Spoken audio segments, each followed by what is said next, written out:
Hi, I'm Parks and Recreation Manager Charlie Palaki, here to talk to you all about Article 16. Article 16 asks voters to approve $8 million for Phase 2 of the Tom Nevers debris removal project. This funding allows the town to continue to remove buried debris from the bluff area before erosion exposes it on the beach. This project is a continuation of the recently completed Phase 1. Phase 1 focused on removing debris located directly on the beach and to the western side of the property. Phase 2 focuses on identifying and removing buried debris upland of the bluff. Over time, the erosion could cause this material to fall on the beach. Removing the debris before that happens helps prevent it from entering the coastal zone. Addressing the debris before erosion exposes it makes the work more manageable and efficient, both from a planning and permitting perspective and during construction. This project supports the Select Board's strategic plan by advancing the town's goal of environmental leadership. Removing the buried debris from the bluff area helps protect the beach and the coastal environment from solid waste exposure.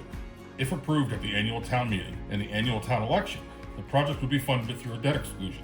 For a year-round residential property valued at $1,878,950 that qualifies for the residential exemption, the estimated tax increase would be about $11.85 per year for 25 years.